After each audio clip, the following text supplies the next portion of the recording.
They were my favorite. So I'm gonna try. I'm gonna make this and see if I can gotta come ask. up. I gotta ask Lena if they make the anisette. Yes. I'm gonna have to request it from her. Yeah, just have a chat with her because you've got the charm. Yeah. You've got the charm. Well, I you know? invited her to let's go to Sicily. I want to take her to Sicily. Leave my wife at home. Take Lena because she speaks the language. I know it'd be like the greatest trip ever. Is this the cookie lady? Yeah. Right. Yeah. I don't know what a just the husband. cookie I don't know lady. what a husband will think about it. What did she say? I don't. She's thinking about it. Yeah.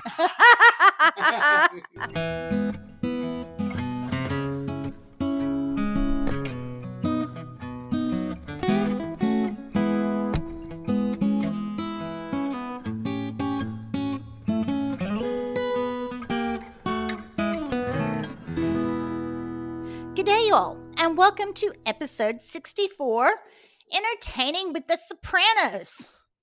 Hello, Phil. Hey, Barbara. Now I got to change my accent. Make it a little heavier. You know Sound what a I little mean? more like Paulie. Hey, Paul. Yeah. I don't know. Well, we love the Sopranos here, and we still have much office talk about it. And with Christmas coming up, we're going to share something really special. We found the book Entertaining with the Sopranos, which was purchased after episode 49, Sopranos Cooking, because we're kind of having a look around. And this one is put together by Carmela and Artie. And it has some advice from the boys, which we will explore. And it has some recipes we've talked about before, which are favorites, and some new ones to share. Yep. This whole book gets me hungry. Oh, the pictures are beautiful. I got to go home and eat now. That is it. It makes me happy looking at the pages, and I'm trying to figure. Got to look like a chipmunk, just eat. It's like, will the family notice if I make Italian food for Christmas? I think they might. Well, they might enjoy it. That's true. But then our big thing is the 7 fishes on Christmas Eve. Well, yes, because we're going to talk about that. I think we're that. reducing that down to about 4. Yeah, I think that's reasonable. Well, because we usually have bacala, and we'll talk about bacala later. But but it always comes out, too salty because I don't know if Jeanette doesn't rinse it enough or whatever. Because it's got You're supposed to have it in running water for an incredible amount of time. You know where they tell you to put it? So not where the strawberries go. Wait. Yeah, in the tank behind your, because that's clean. Well, I guess you got to clean it, but I mean, there's no poop goes in there. So because it's constantly flushing the water. So it goes back to the strawberries again. Yeah. It's toilet fish now. Yeah. Toilet fish. What's that swimming in the bowl? Yeah. So the idea is not to have the blue thing in it. Yes, so exactly. Leave the blue thing out. Okay, well, we'll talk a little bit more about maybe you put a green or red one in there and there'd be more Christmas. Christmassy. Yeah. Or you have a little pine scent to it as well. Okay, so now I'm going to read a little bit about the book reviews that came out, because I thought, I wonder how the recipes went over, because this book was released in 2006, so it's now officially a classic. Yeah. And it. So this came out then before Martha Stewart's Entertainment. Well, yes. Yeah. There you go. Well, it does have something in common because Paulie and her were both in jail. That's right. I don't know if he went to federal prison like she did, or or state. I think he went to Rikers. Yes. So. The person that did the actual recipes, which I will get to her in a second, her name, she did the recipes for the original Sopranos cookbook as well. And so anyway, here we go. So it is, and Danielle O'Terry put it together.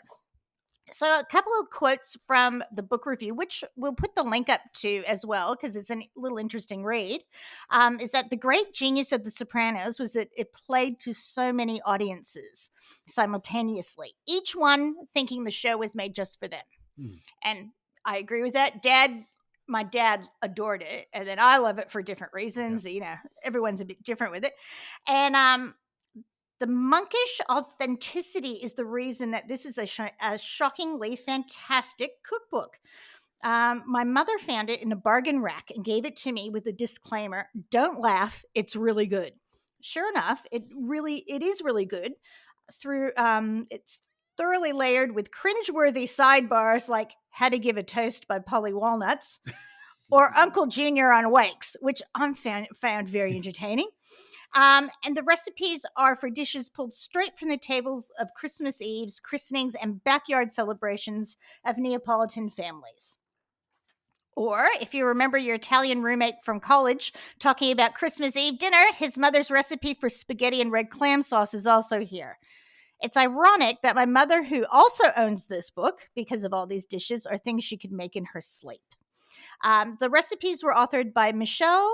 Now, Phil, I'm going to have to refer to you for pronunciation. Pronunciation. In the yeah. red, Kind of pronunciation.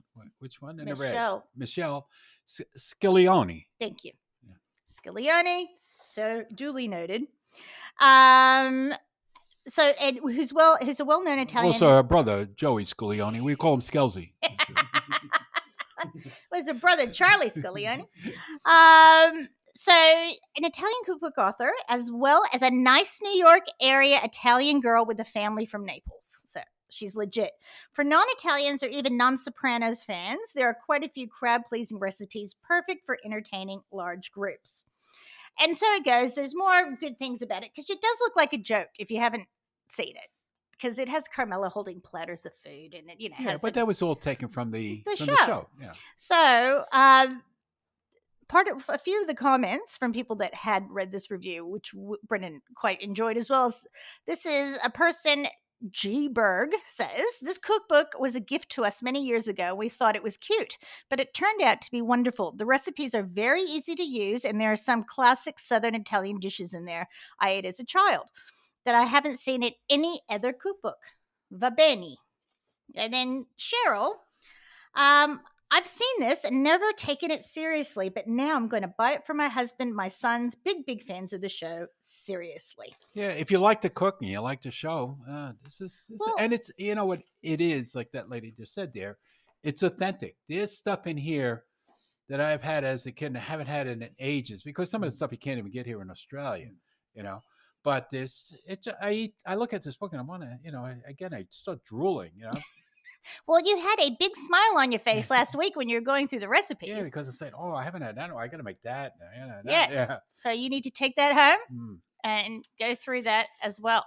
And then I've been told I need to buy my mother one today too. So we shall go for that.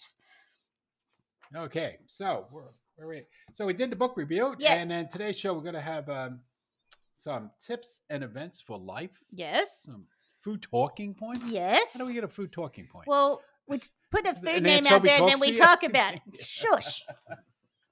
So that's how we get in trouble for, wasting time at work. Food talking points. Yeah, we do that all the time. We got to, as I said the other day, we got to put a microphone and in the a recorder in your office. Yeah. It'll save us a lot of time doing this. We can't. Okay. So we'll do a little bit of housekeeping. Mm-hmm. So we still got the same secret word, which Yes. is not a secret anymore because everybody knows about it if you listen to the show. It's mistletoe That's for the month of December. And that's your listener discount. So look for that logo.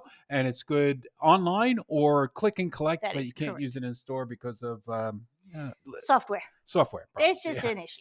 Mm-hmm. There's always some sort of issue for everyone. So there we go. And finally, if you enjoy us, please subscribe, share and engage with the podcast at usafoods.com.au. Love hearing from you guys. Yeah, and just remember at the end of the show, so you got to stay tuned. That's right. Don't go away. No. Right? You might take a break, go to the toilet when the music comes on. But it's a podcast. They can take the they can stop it. Yeah. Or take it with them. Yeah. Okay. I don't know if I want to go to the toilet with some people. Keep me out of it. If you have your AirPods in, who knows? Yes. All right. So, but at the end of the show, we're going to go with our personal best products profile, and that's me today. Yes. And the Ripper Recipe Roundup. Woohoo! Both of us. So let's start with fun facts. I'll do the first one because it's so short. Okay. Okay. Nice. Yes. Nice. So fun fact one: Sopranos and the Goodfellas, and that was a great show too. So maybe because it was so violent. Well. Violent, but with a heart. Yeah. I mean, I rate that up with,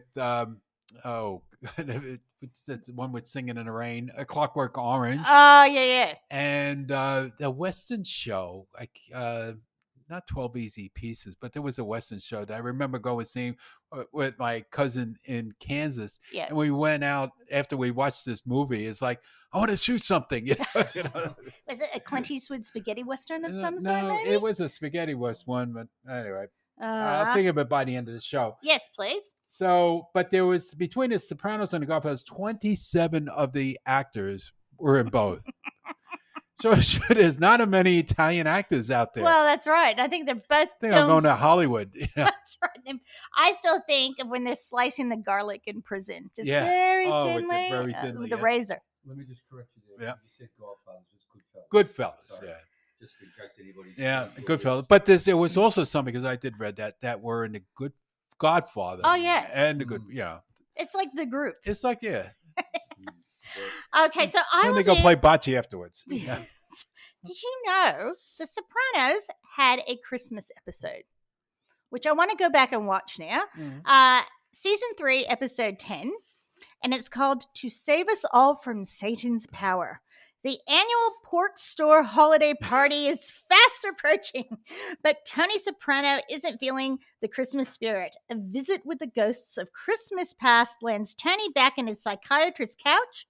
Meanwhile, the gang needs to find someone to replace Pussy and Don in the Santa suit. I remember that. That's right. Well, then, Paulie because the boss told you to do it. He didn't want to do it. That's right. Boss told you to do it. You do it. It fits you. You don't need a pillow. While the memories of Tony's friends continues to haunt him, he tries to find time to balance his work and his family life, and that's always Tony's work is doing that. Yeah. And I will jump in again. It's all about me today. All right, I'll leave. I'll just go cook and eat. No. Now, there's an actor called Louis Lombardi, and he was in his... Oh, there's the dog. Yeah. And he was in lots of shows like Entourage and 24, and you'd know him. But he played one of the agents. So Skip Lepardi he played. So he's a little redheaded, short, round guy. But he has a gourmet food line called Lombardi's. So he does special olive oils and things, and he's not a chef, but he's cooked for, professionally as well. So now he has his own line. So if you see it, I'll have to look at it. You have to look. Ooh, actually, speaking we of won't buyers, see it here. We won't see it here unless, you do a deal somewhere. Yep. So that's about it for this portion. We'll be back in a few moments. We'll take our first break and get some cannolis. Hey.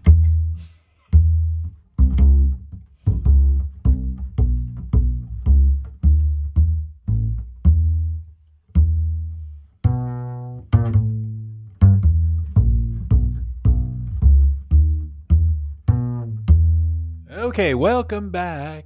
Well, we are. So we're back here. Now we're going to start about food talking points. Yes. So we're going to bring up a topic, and then we're going to talk about it. That's right.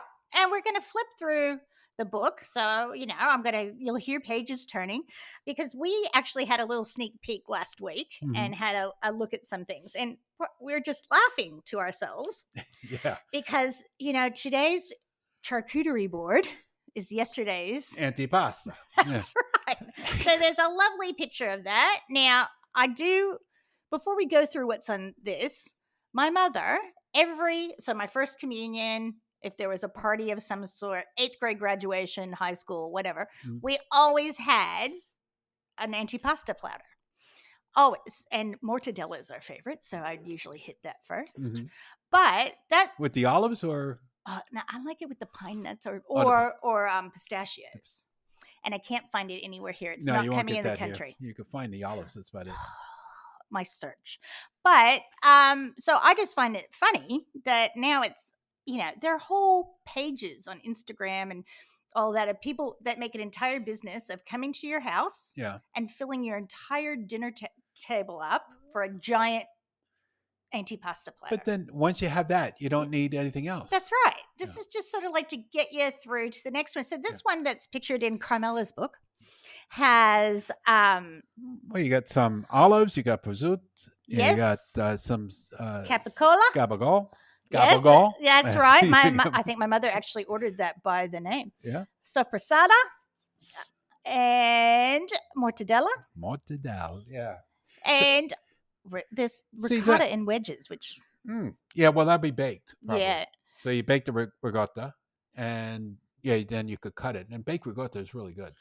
I haven't That's done that. nice. I should give that a go. Mm. And everything's beautifully. There's this, like I said, Sicilian olives and other hot peppers, roasted peppers, anchovy Remember, fillets. were you there when we used to get from Victoria? I think it was from Victoria, and they were the little cherry peppers that was stuffed. Yes, they were so good. They were so hot. Yes. God. Besides the pepper being hot, the stuffing was just as hot, if not hotter. Yeah, and then it'd been soaking in hot oil. Hot oil. But that was beautiful. Yeah. And But see, Victoria did those. what I like about antipasta, I like getting like this super sod and then a nice piece of cheese and wrapping it around. And then enjoying that maybe with a piece of nice crusty bread and a nice red wine. Yeah. Oh, it's just like That's a nice afternoon it's just sort of snack. good. Yeah. We do that for dinner sometimes. We'll Mm. just have that for dinner and sit there and go, oh. Yeah, just get some nice cold cuts over here. What they don't call them cold cuts, they're manufactured meats. Small goods. Yeah, Yeah. so we'll Oh. go to the deli and get some of And that. and so some nice cheeses and cut them up into chunks and wrap them up in a prosciutto like that, wrapped up into even mozzarella or the buffalo mozzarella, the yeah. wet one. Oh, that is. What is the name of that? Burrata? Is that burrata? No, Burrata's different. yeah. Oh, well, see, we all learned Mhm. today. Now, the next one we're going to go makes me think of Jeanette. So that's why I picked this one. So I'm going to need to get to page 68, Yeah. which is rainbow cookies. Yeah, and or it's basically Venetians. it's the color of the Italian flag. And they are magnificent. Yeah. So they're 7 layers. Yes. And they're done with an almond meal and jam in between the layers, like a raspberry jam. And they are so good. And this is why it's 2 pages long, this recipe. And that's why Jeanette makes them once a year. Yeah. I would too. It's a battle to make them because you got to make each layer separately. And then you got to try to get them where they're all the same level. But, as my father used to say, it all goes down the same way. So if it's not the same level and they're crooked, and it's not like the green tastes different than the red. No, it's just different colors. Or like, Yeah. the Amish, they always say the only being that's perfect is God. So if there's mistakes in any of the quilts they've made, that's, just shows that they're They're human. human. Like a slicer, like they these things. Well, yeah, Yeah. kind of what Australians would call like, you make them you cut them into bars. Yeah, you cut it into a But bar. They're not a cookie though, right? Yeah. Well, they call it cookie. They're called a They're cookie. not a cookie, right? They're a slice, aren't they? But they're a cookie, but you people call some of them slices. Yeah, So, we call it a slice here, but it's I'm 7 just layers. like Yeah, Okay. and it's good and it's really good. See, because people, it's sorry. sweet, so you need the espresso to go with it. Just black It is- espresso. It's yum. Yeah, you don't have a macchiato or maybe a macchiato, but you won't have a latte or No. cappuccino. Just either black because you need that that hard coffee just to cleanse you of the sugar. it's probably the sweetest Italian cookie I've had. Like, I think out of all of them, that's Yeah. by far the sweetest. Yeah, because most of them are like like the almond cookies and all that, or the biscotti. They're hard. Yeah. It's like almost like a bread. But Yeah. sweet. Now, Jeanette does she use the Buddy Velasquez or Junior's cookbook? Do you know which recipe she uses? No, Buddy Velasco. Yeah, because I remember her talking about She picking used the cookbook. Junior's for the cheesecake. Cheesecake. Yes. Because I remember saying she picked out that cookbook because it did have the rainbow cookies. Yeah. And because she loves them. And hinting, if you feel you need to practice anything, just let us know. Okay. Now, also, before I flip the page to the next one, I love, and we've talked about this before when we did cookies, I do love the tradition of Italian cookies, as you know, and the dog again. Yeah. At, at weddings or at, occasions. Yep. And and then what Jeanette's favorite is pinoli cookies. Oh, those are magnificent. So again, an almond type base, instead of flour, so it's more almondy, and then the pinoli's on top of it and baked into a round cookie. That's sweet also because I think the marzipan from the the almond is just sweet, and then you get the bitterness a little bit from the pinolis. Oh, it's beautiful. Again, it's just like that's it. Well, I'm about to embark on my Christmas cookie baking extravaganza. I might have to throw those in there. I try to throw some different ones in here. There. Now we're going to go over to lasagna. Yes. Now this was Garfield's favorite food. And this was also the episode where Janice was dating. She was trying to ingratiate herself. I'm trying to think of Karen's husband's name. So she died, so she wants to marry the Oh, okay. widower. Yeah. And she was making lasagna, and he was talking to Junior, and he said, "Oh, and she made this lasagna. It was so good." And he goes, "Did it have like Yes, he gets caught out. basil Yeah. in between just under the top layer?" He goes, "Yeah." He goes, "That's Carmela's lasagna." Yeah. That's not hers. Yeah. She never made anything. She scammed on everything. That is exactly right. Yeah. So this is like, I don't know. We had lasagna. We never had it with like layers of basil. No, But that would be magnificent. But when they made lasagna for the holidays, it's like the picture here, which is like about 12 different layers of the macaroni. And in the middle, of course, is the ricotta, maybe a little bit of mozzarella. But then they used to put pieces of salami into it, Italian salami or prosciutto, and then also sliced hard-boiled eggs into it. Oh, yum. It's like it's a meal, and then plus you're using not just a regular sauce, you're using a gravy, what you hear all the time about the gravy, which means a big pot of sauce that cooks all day, and whatever meat you have goes into You it. throw it in. Yeah, to flavor it. And I've had it with, and I've made it with chunks of sausage as well as other things, but that would be really good to do the different layers. Yeah, but especially with the salami into it. That would be. I have not. Yeah. The salami, once it cooks and you get that piece with the salami and the tomato and the cheese and all that, it's just like, where did this come from? And the same thing. And the weird thing was, you didn't know whether to like it or hate it when you get to the piece with the egg in it, because it was scattered around. Not everything was done all the same. So your first piece might have some salami, the next piece might have nothing, the other next piece will have the egg in it. So because it was a big pan and they made more than one pan. That's right. Because I never know who else is coming or who's hungry. Yeah. Well, if you go into the trouble of making lasagna, you might as well make a lot. The only thing I don't like about present day lasagna is those already cooked sheets of lasagna. They're floury. They don't taste as good. So you can search a little bit and get regular dried pasta, and then boil it till very al dente, and then you do it that way, and it's just better. Well, yeah, it has some more bite texture. Yeah, I found that when I came here, the difference of the lasagnas at home to here is white sauce in it. Oh, they put the bechamel sauce. Yeah, but that's bechamel's for the Greeks. Yeah, I don't understand it. I mean, I have done it, but when I get I was taught ricotta, mozzarella and spinach through it, and then spinach. We never had the spinach, but there was not much green stuff on it. Well, California, we had to throw something crunchy, you gotta make crunchy into it. Yeah, but but having with the bechamel sauce, that's the Greek form of lasagna. Yeah, moussaka. Yes, that's lovely, and that's also really, really good, but a different flavor profile. Mm-hmm. It's still made with pasta. Yes, and I think it's lamb. Is it lamb or beef? No, I think they use lamb into it, but there's I think they put rosemary in it also. Yes, you get that hint of it. There's a place in Stockton called Papa Pavlov's, and they make like the most yummy moussaka. I remember having it there. I have also made a very good. Got to go to Oakley after this now too, because I haven't had a good Greek meal in ages. There get Jeanette. Go. Get some agua lemano. I love that. Oh, that's yum. I have made a really good layered veggie lasagna. So I was like, because I got the vegetarians in the family. So so do you didn't use pasta or pasta? No pasta? I use pasta. So I'll do one layer might be like chopped tomatoes. Yeah. Not just the sauce, but chopped up. Pumpkin. So almost mashed, like mashed pumpkin, and then zucchini, and then just sort of like whatever. It's almost the same thing with the gravy. It's like whatever veggie you have in there, you can make a nice layer, a spinach and ricotta layer. But the Italians also, now you call it a Parmesan, but they did the same thing, layered it, doing eggplant. Yes, okay. Yes, I have done that.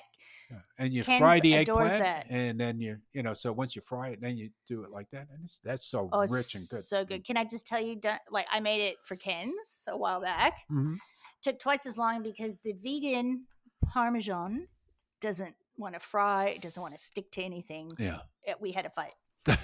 Anyway, so All right. yeah, so and I have been to, well, not Italian, but a Maltese wedding, and all the relatives get together and make big pans of lasagna, and that's what you eat at the wedding. Now we're So- going on to the next one. Yes. I never even know it had a name. Well, now you do. It's This is Phil's dish. Well, his dad's dish. Pella Patone, right? And Yeah. that's what it is. And it's Italian meatloaf. Mhm. Right, and in the center of the meatloaf, so you make the Italian meatloaf. I mean, it's pretty universal when you're using chopped meat, and the meatloaf is basically the same recipe as your best meatballs. Right. Okay, so it's Italian flavored breadcrumbs, cheese, Italian cheese grated into it, egg, parsley, maybe a little bit of oregano, onions, Breadcrumbs. and breadcrumbs. The Italian like the Progresso yeah. breadcrumbs. So, and that's your base for your meatloaf. But what makes this different is you get hard-boiled eggs. So as you make your leaf, you start forming it. Then down the center of it, you put a hard-boiled egg into it. No. A few of them. Yep. So you spread them across, and then you put another. Then you finish it off to make it look like a meatloaf. Yes. So they're buried in the middle of it. And then as you slice them, you're getting a slice of the meat, as they're showing a picture there, with the egg right in the center of it. It's pretty. It also has it changes like everything to it. It changes the texture of the meatloaf. It changes the taste of the egg. It just works. And then going back to the lasagna, the other thing that my father used to do was wrap, so you got the egg there, and then on top of it, he put the salami. So That's now you got the good. salami going with the egg. And, it just goes on and on and on. But my father made a lot of meatloaf. So when he didn't make that one, his thing when he made the meatloaf, he always made rice with it. I don't know why. But he made rice. Okay. Fair enough. So the rice, he part cooked the rice, or maybe all the way cooked it, put it around the meatloaf as it was cooking, then open up a can of Hunt's and pour it all over the meatloaf and over the rice and let it cook. Then all the fat from the meatloaf, it comes out like a paella. Oh, yes. So it gets I can see crunchy on the that. bottom, crunchy on Like the sides from the crust. oil. That was the best thing too. You want to scrape that pan and get the bottom of the rice. It's not wasting one bit of flavor No, at all. because all the flavor is in there. Yeah, because when Oh. I make a stock standard meatloaf, halfway through I have to like tip the Yeah, oil, get the oil out. and so no, but that. But try it. Just put I will rice do it with around the it and then put a rice. can of Hunt's on it. I think we still got Hunt's in the store. I think we do too. Yeah. If not, So I'll that's have to that come up little with something. 8-ounce can that says Hunt's sauce. Yeah, and that did the whole thing. Yeah, because it's already seasoned and flavored. Yeah. And stuff. You don't have to do anything to it. I like that very much. And then the other, I'll go on about this. Yeah. Since this is just like an open yeah, thing here. Another thing my father used to do is boil up rice. And everybody's scared of boiling rice, making rice. Rice is 1, 2, 3. So it's yes. 1 part rice, 2 parts of water. Mm-hmm. Okay, you could rinse the rice if you want. You put it all together, turn the gas up to high, comes to a boil, bring it down to low to simmer. Mm-hmm. If you want to give it a stir there, you could put a little bit of olive oil or butter into it. Mhm. Put a cover on it, let it simmer for 20 minutes. Don't look at it, don't touch it. Walk Okay, around it. walk away. Tell Google, set the alarm for 20 minutes. Come back, take it off the fire. It's done. It's perfect. Okay, and that's with just about every rice. So then he used to do that, and he made his own rice little experiment. So you crack open an egg, put some cheese into it, maybe a little bit of oregano or whatever, and some salt and pepper, beat it up, and then mix it into the rice. Oh, yum. And with parsley. I remember the parsley definitely had to have the parsley into it, and mix it into the rice. So it was a easy. Like a fried rice, but not No, an not a Asian- fried rice. Well, It's the other Italian rice dish, which like a risotto. like a risotto, which because we never made because we were Sicilian, so Sicilians don't eat risotto. But that was his version of a risotto. Without like sitting over there and stirring it all the time and all that. So he just made that, and as soon as you put the egg, you beat it up and put it into the hot rice, it's done. Yep. Okay, and just stir it around. And we used to love that as a kid. Oh, it's just a nice, quick, easy meal too. Yeah. Like it's what you have in the. Yeah, and have it in the brings more cupboard. body and stuff Yep. into the plain rice, and it gives it flavor. See, my rice trick is I cook it with stock. So I'll cook. I'll cook it with chicken stock or veggie stock, or just to get a little bit more, depending on what I'm doing with it, and get a little bit more flavor. If you want to do a little tie-in, but I like real the- quick, It's simple as that. And probably if you use the pouch rice, you could do the same thing. So put it in a microwave, for a minute and a half. Yep. Comes out, have your thing already done up, put it in a bowl, and just stir it all together. Again, and you're done. Okay. I'm laughing at the dog, not at us. Well, that's not your dog. That's my dog. That's That's my Oh. dog. It sounds like it's coming You from know you. what? Yeah. We're gonna have to put a picture up of the Of your dog. of the dog. There Um, he is. Here's Ralphie. There he is, right there. I'm glad I got him that Christmas toy, Okay, now we're gonna go to baked ziti. but it's in white sauce. Yeah, El Bianco. So my mom got very excited about that when I was talking to her about it. So So this is a different twist on ziti. that is it. So So now, So you're doing the ziti. Well, I'm not Is it even reading the penne? recipe. Like, Okay, so it's ziti with ricotta. hang on, I'm looking. No. Oh. Well, let's keep going. Okay, well, I was going to say because again, going back to one of my favorite things is pasta ricotta. Yes. So it's pasta with ricotta. Very simple dish. Okay, and you use a very short pasta that's Mhm. heavy like a cavatelli. Yes. Okay, boil that up. On the side, you have your maybe a cup or 2 cups of ricotta, and as it's cooking, you use some of that water Mm-hmm. and you put it into the ricotta to thin it up. Some salt and pepper, maybe some cheese into the ricotta. Stir that around. Drain out your pasta once it's cooked. Mix it together. You're done. Pasta ricotta, That's and beautiful. it's so much better than Alfredo because it's much more healthier for you Well, and easier to make. I did something similar, but just by accident, because I was following a recipe for the kids when they were little. We had that like every Friday Oh, that's a nice because you thing. couldn't have meat. Oh, that's true. Yeah. You What are know, you having tonight? Pasta ricotta. Okay. have the cauliflower one. I always Uh, got confused on Friday. Could you eat eggs or not eat eggs? Yeah, it's like sort of not formed yet, but like I don't know. There's a whole That's controversy. confusion. Never bothered to ask one of the nuns because I was afraid to get hit. No, you can. Yeah. Don't ask the priest though, because we had a priest at the kids' school come to pick up the kids after school. All these first graders or second graders come out crying because he said, "Father said that dogs don't go to heaven because they don't have souls." And see, this is a new generation of Catholic parent. We went, he does not know what he's talking about. Of course they do. Look at them. They're full of love. Of course they're going to go to heaven. Yep. I was like, don't tell the kids that. There was no fear of that.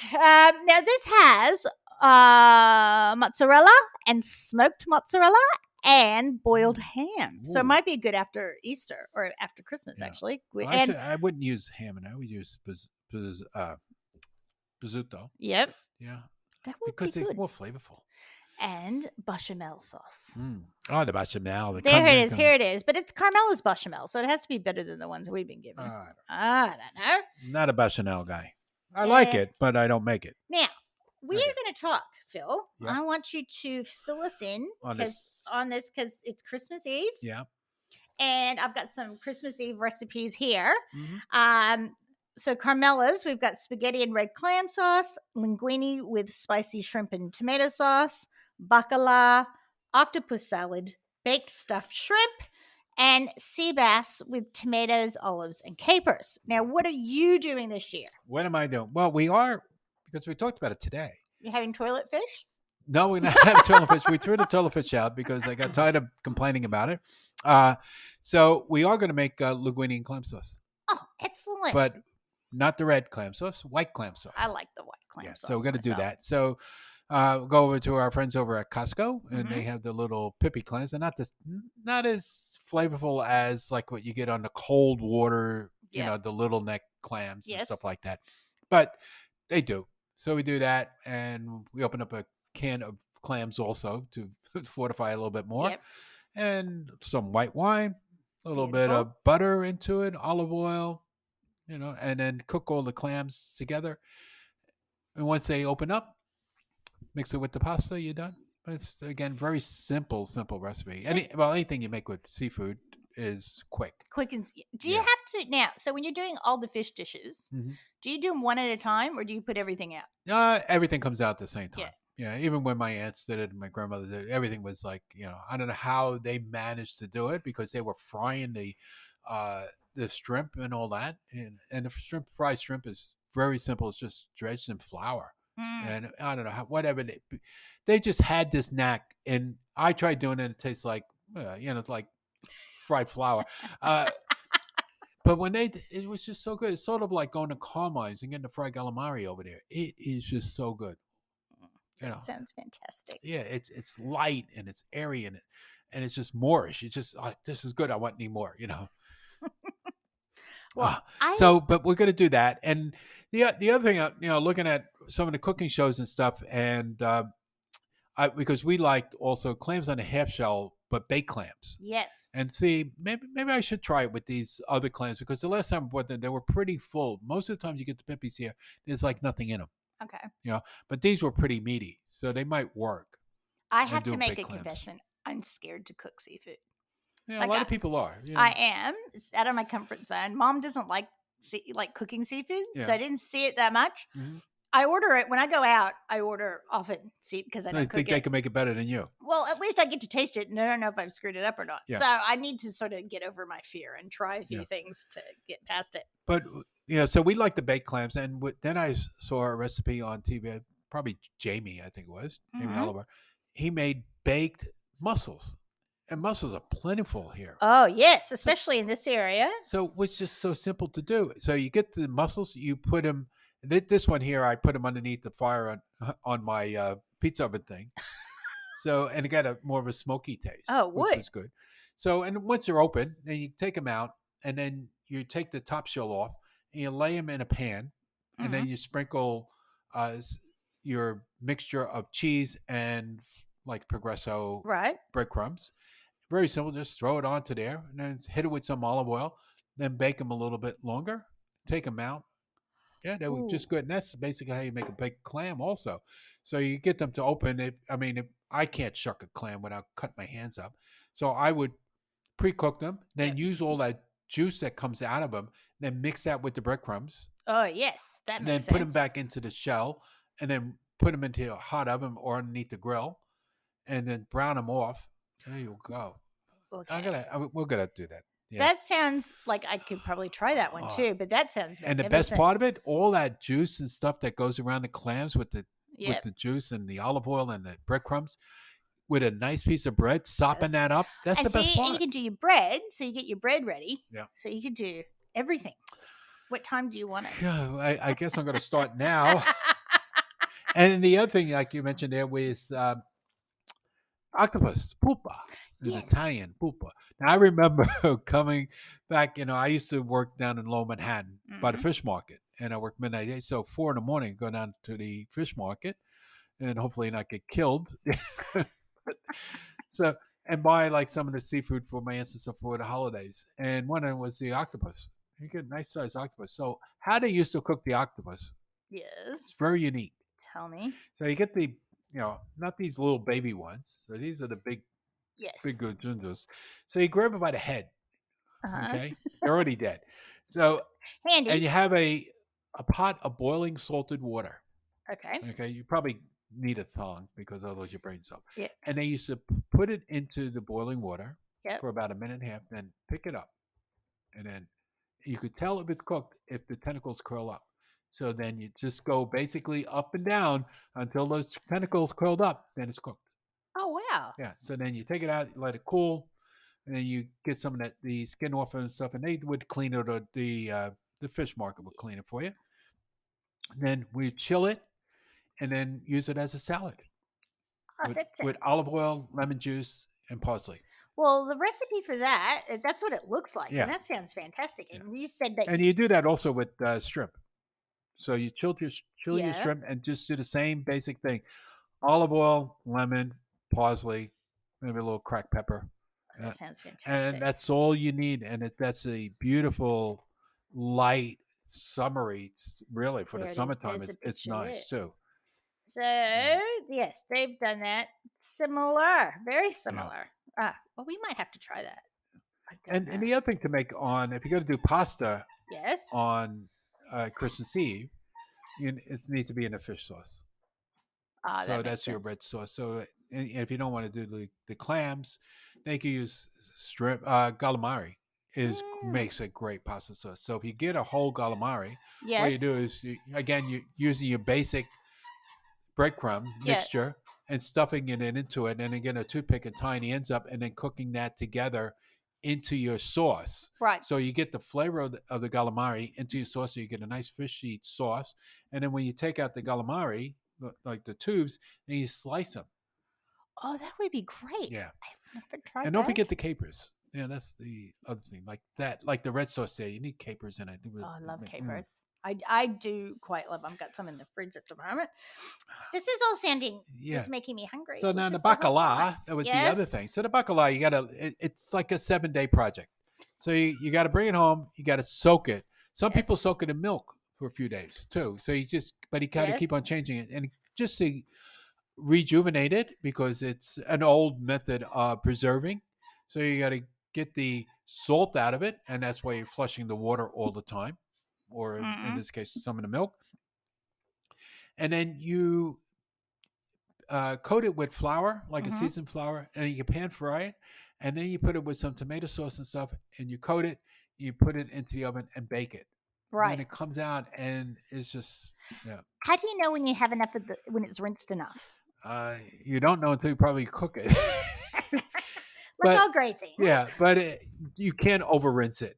I would say you got to do it for at least 4 days, constantly, at least 2 or 3 times a day, getting it, rinsing the water off, putting fresh water into it, keep on letting it soak until the texture is soft. I remember seeing a recipe, which obviously someone wrote where there was no droughts ever. Yeah. And it was like, put it under running water for 2 days. Yeah. Like, don't turn the water off. Exactly. Yeah. If you Constantly could do running that, if then you you're want to. fine.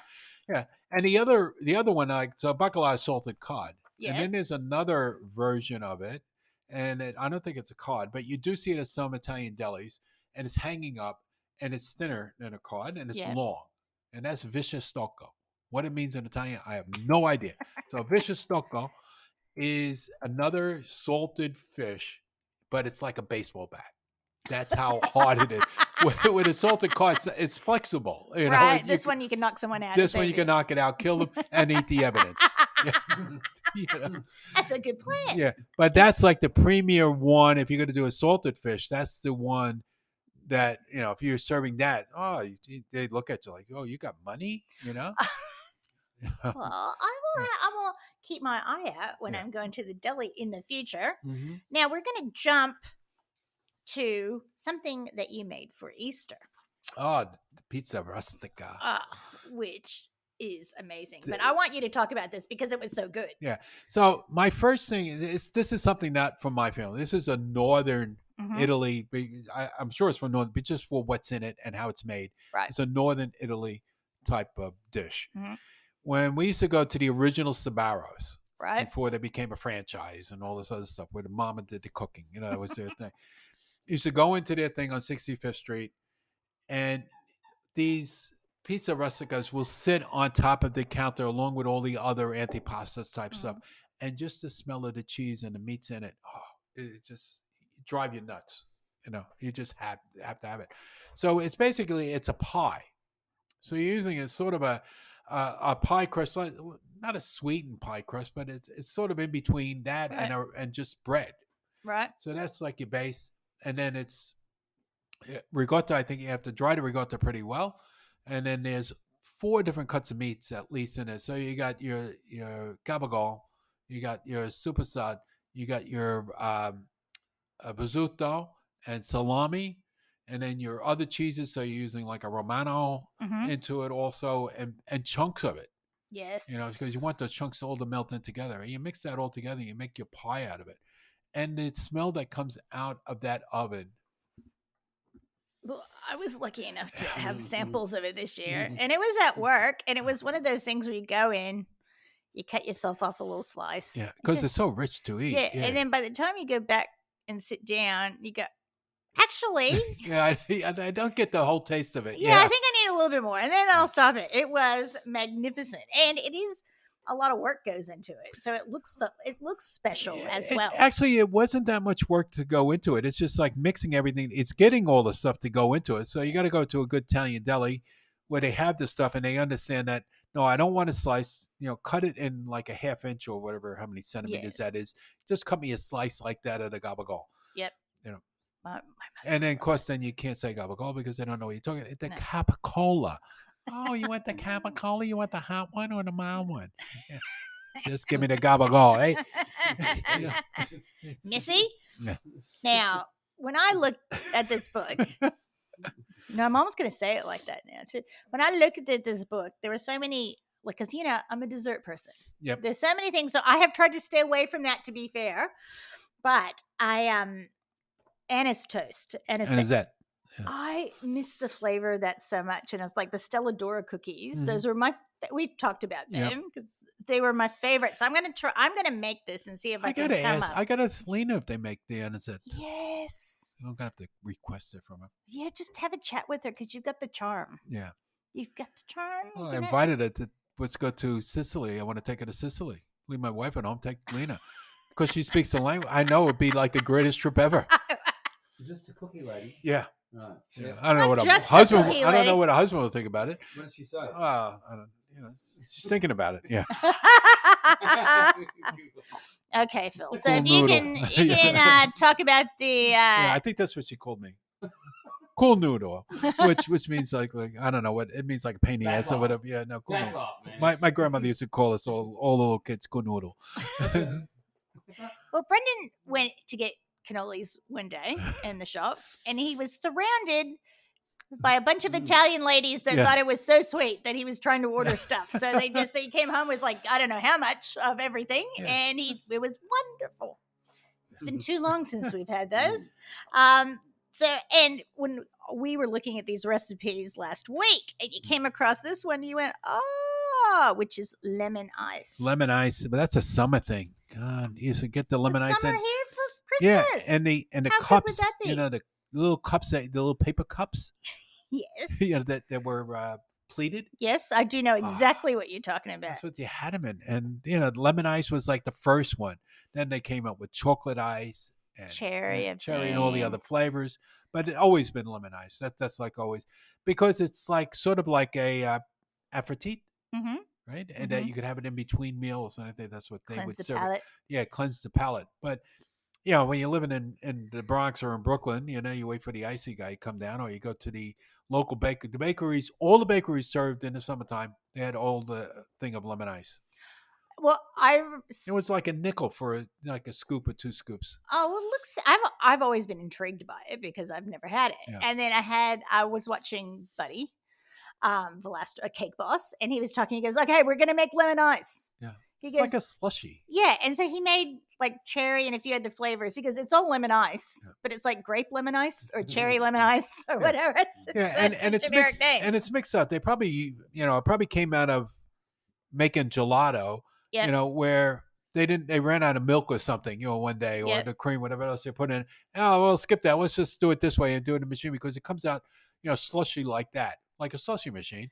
But it's not like the other guys that used to come down the neighborhood have the big block of ice with like the big scraper. I didn't get Like the that. plane, like Yeah. like a plane, and scrape it and then put it into a cone and then throw the syrup on top of it. Snow cone. That was disgusting. Yes, well, it's hot. Sticky. Sticky. Yeah. That's like shave ice in Hawaii. So lemon ice actually it has the ingredients are water, sugar, lemon zest, and lemon juice, Yep. and ice cubes, which I'm guessing is to freeze it. Mm. And now there's another one that you seemed to reminisce a little bit. Aw. The pasta with chichi beans. Yeah, pasta e chichi. That's See, right. now that's different how they show it there, and that looks really good. That's done with like a real chunky tomatoes into it, but not a tomato sauce. Mm-hmm. Because when we used to have that, either with chichi beans or with kidney beans. Okay. Okay, and kidney beans being much denser, like like chili. That's what you put in Yeah. chili, and that red color. So you just mix a can of it into with your pasta, you cook pasta, you mix it together, and then just some olive oil on top of it, and a little salt and pepper, and That'd be beautiful. yeah, that's like all you need. And the same thing with the chichi beans, but chichi beans being white, so they're looser, they're softer. Jeanette made yesterday a pork stew Mm-hmm. that I don't know where she got the recipe from, but it was very Italian tasting and with chichi beans. Oh, And that it would could be have gone good. really just with a pasta, or we just had it over some mashed potatoes, which was really good. That would be lovely. Yeah, so you had the oregano background taste to it and stuff like that, and that's what you need with the chichi beans. The olive oil and lemon. You know. We used to Again, have. it goes down to like the Greek heritage that came into like Sicily. Mhm. Well, I wonder, like, we used the Italian place at home, Risso's, which was around forever because my mom used to go as a little girl, and I remember going, Mm. and it had you'd get the garbanzos, and they would be in garlic and olive oil, Yeah. and then you'd have bread. That was like your chips Yeah. and salsa, and you squish and put them on your bread. That was And your then entree. there's another part of Italy where they get the chichi beans and they cook them, and then they mash them like into a pulp, and then they fry it, and then they put ricotta over it.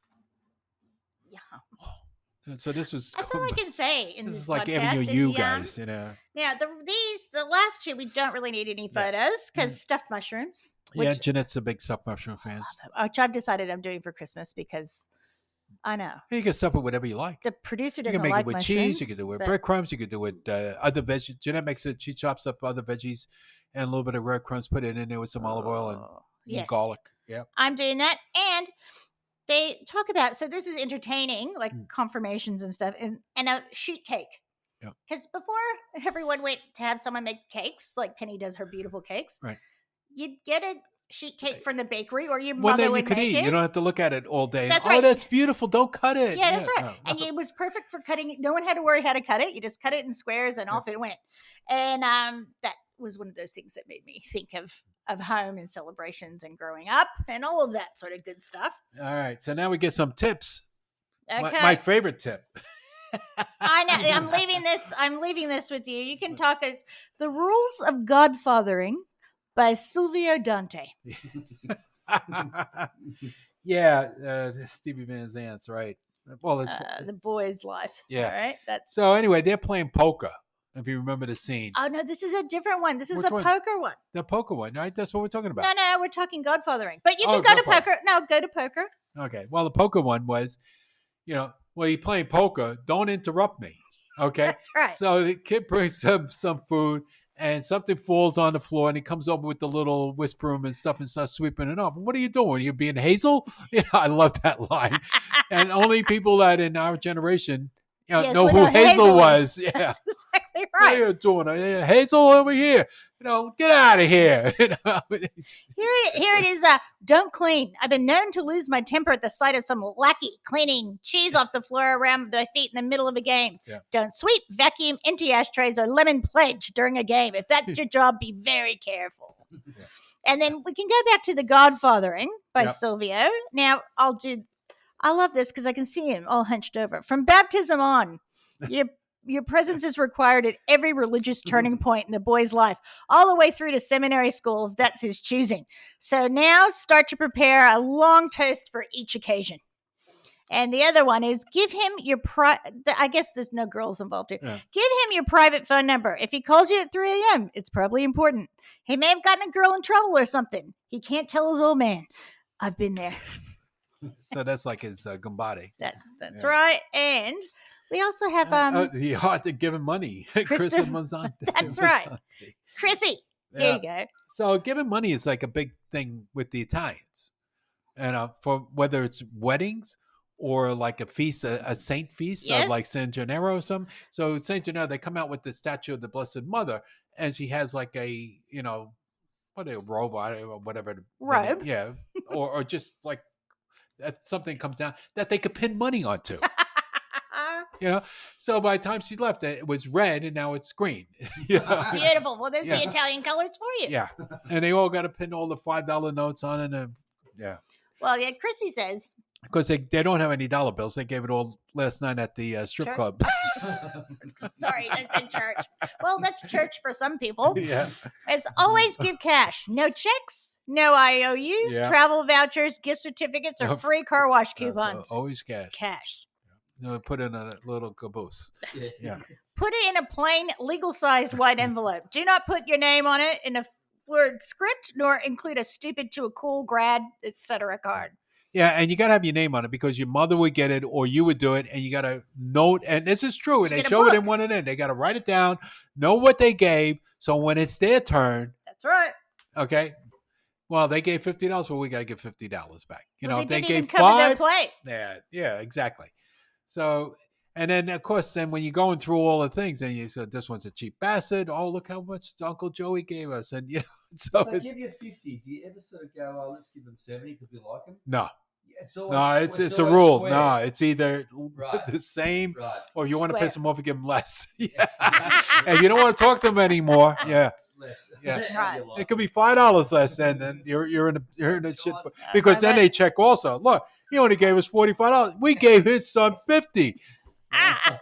Hey. I have had a conversation with my friends here about that, and there was quite a family That's it. moment about they were going to put together for a gift, and Yeah. like, but that's not covering the plate. We can't do that. That's an insult. And then the first time I went to a wedding in the Midwest, yes, they come in with toasters, with ovens, microwave ovens. What are you doing? Where's the money? You give money? No, they give gifts. Get out. That's what the bridal shower is for. This is a wedding. You get money here. cash. Yeah. You don't have cash? Go home.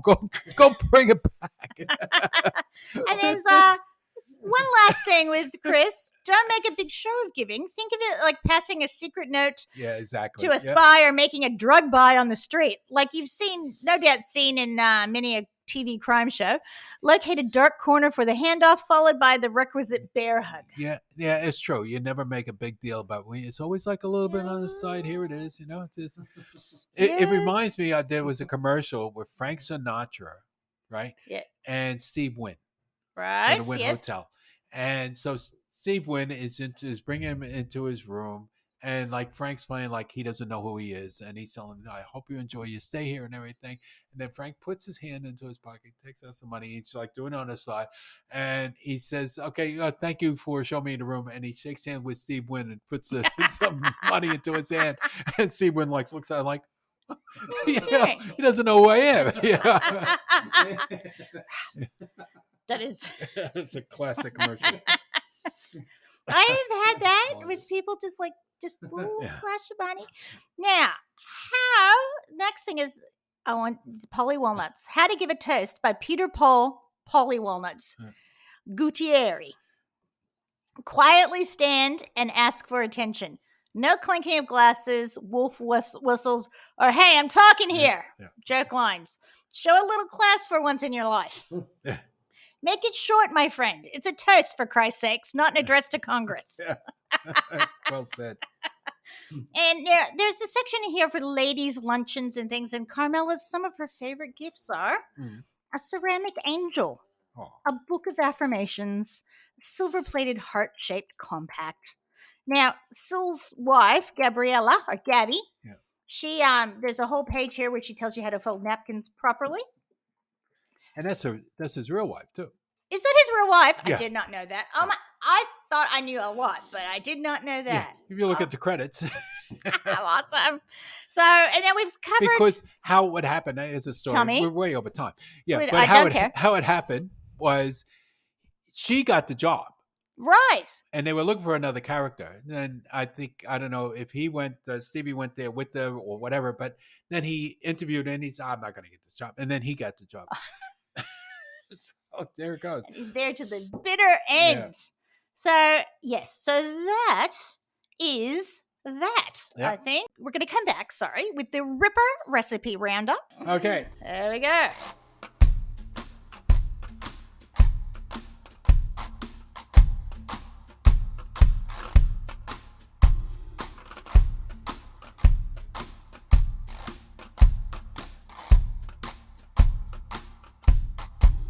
Okay, Barbara, we're back.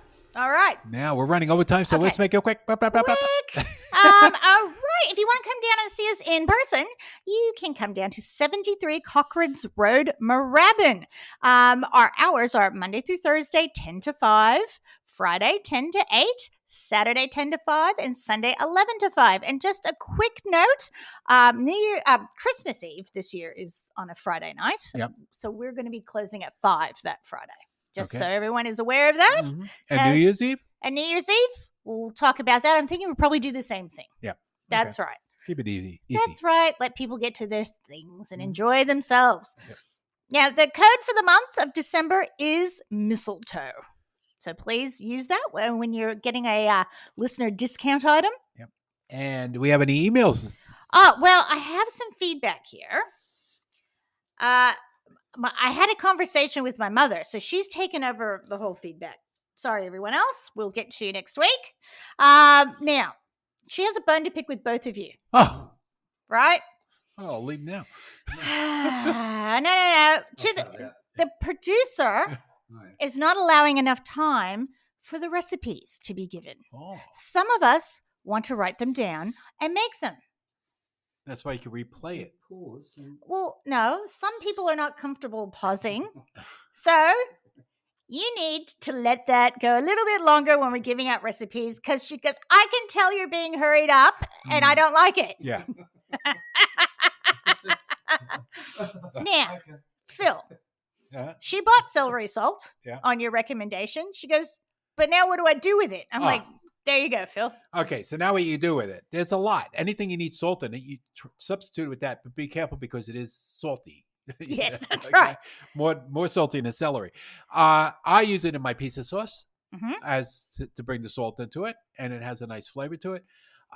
It's just whatever I use salt. If you're going to make a Bloody Mary, rim the glass with that. Very easy.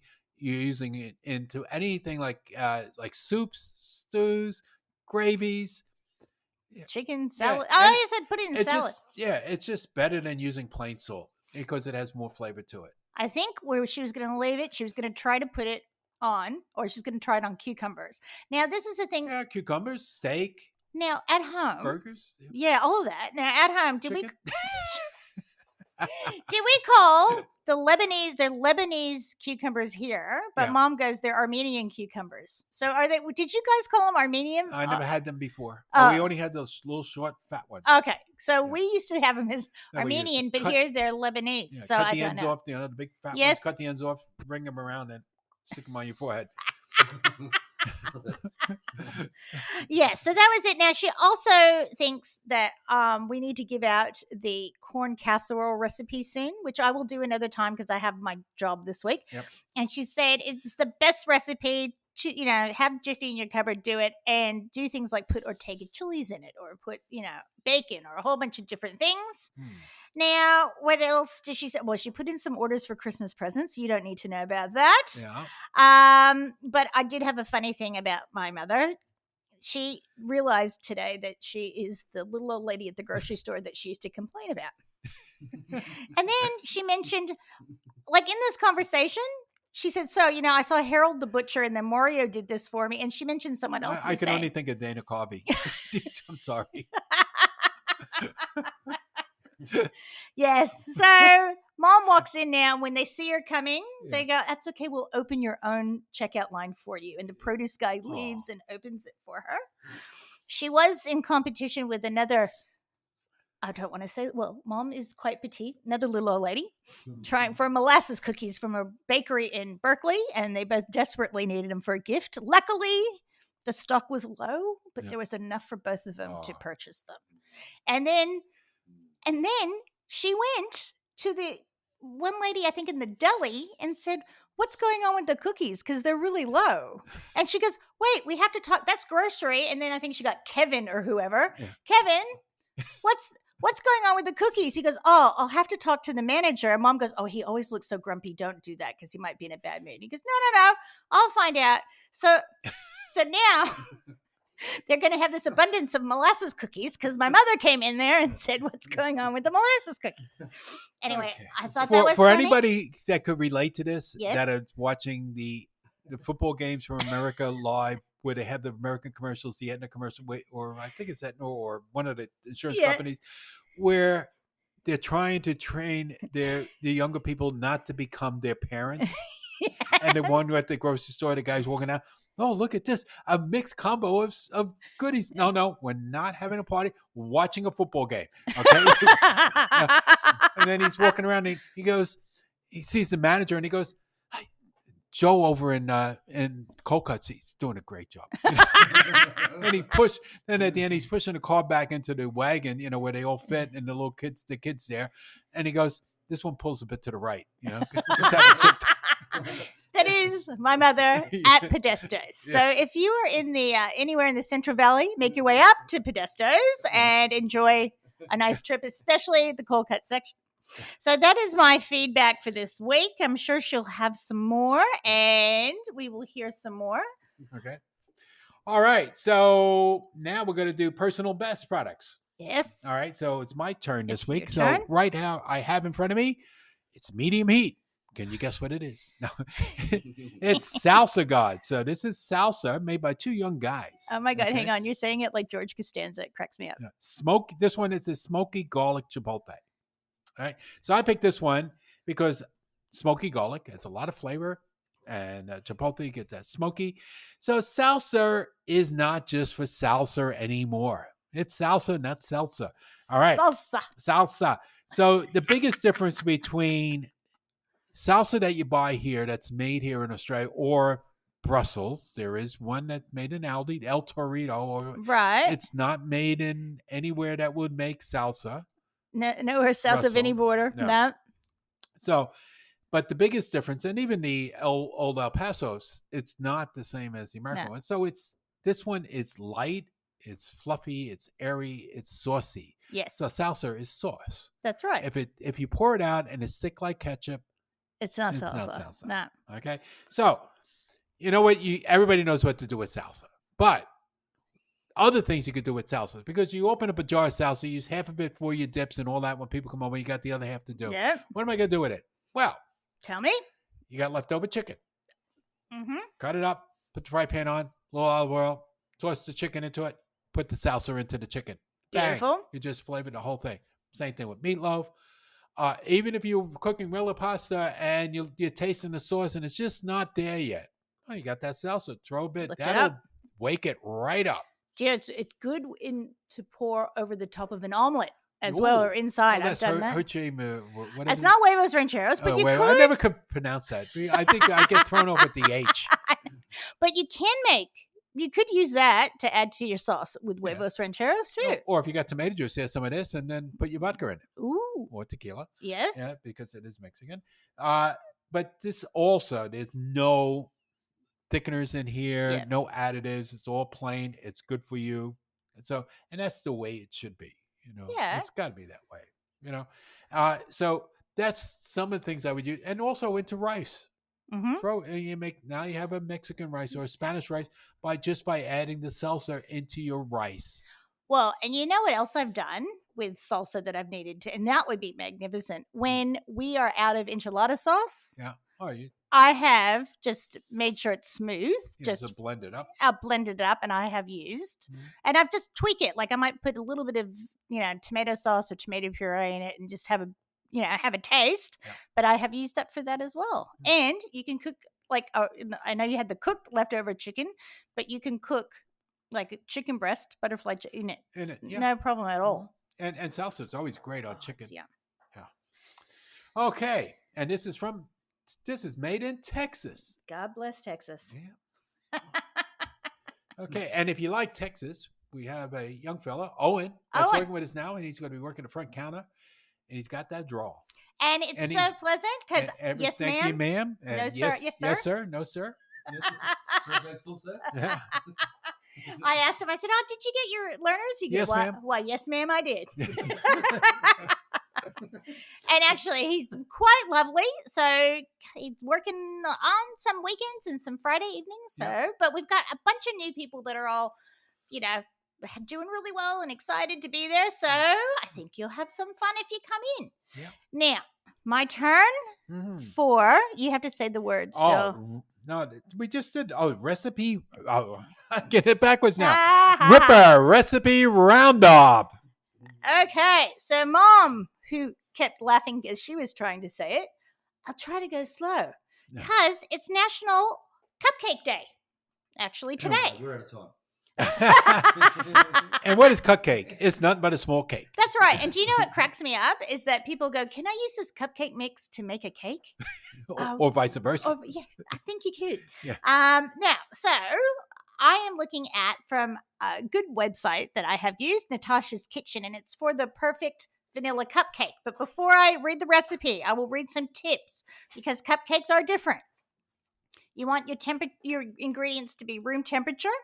You want to alternate adding your wet and dry as Yep. you're making it. You want to measure correctly. Baking is more science rather than throwing things in. So you want to be careful with that. And That's why I don't do it. that's right. And do not overfill your cupcake liners more than 2/3 full, or they're going to overflow. It's going to be hard to frost. It's a nightmare. So use a cookie scoop, ice cream scoop. Mhm. Okay, so now we will get to the recipe. What we need, people, is 1 1/4 cups all-purpose flour, 1 1/4 teaspoons baking powder, a half teaspoon salt, a half cup unsalted butter, softened, but I use salted, 3/4 cup sugar, 2 large eggs, 2 teaspoons pure vanilla extract. If you want to make almond, do 1 of pure vanilla and 1 of almond. Half cup buttermilk or plain kefir, room temperature.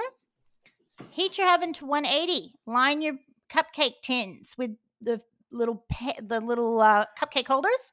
Whisk together your dry ingredients. In the bowl of an electric mixer, beat butter, sugar on medium-high speed. 5 minutes until thick and fluffy, scraping down as needed. Add the eggs one at a time, beating and yelling at them with each addition. Then scrape down the bowl. Add 2 teaspoons vanilla, beat to combine. Reduce the speed to medium. Add the flour in thirds, alternating with buttermilk, mixing to incorporate. Now, divide the batter evenly into 12 count muffin tins or tins with muffin pans. I can't say the fillers, things, papers. Bake Muffin it. liners. The liners, that's it. Bake 20 to 23 minutes until a toothpick inserted in the center comes out clean. Let them cool in the pan for 5 minutes, then transfer to wire rack. Also, when you start smelling them, like, ooh, that smells good, check them then because they can be done a little bit earlier when you set them. And that is great. And cover it with some really good buttercream. Mm-hmm. Some really nice buttercreams. We can do a lot of buttercream I don't like. Well, I had some bad buttercream. Well, you can't.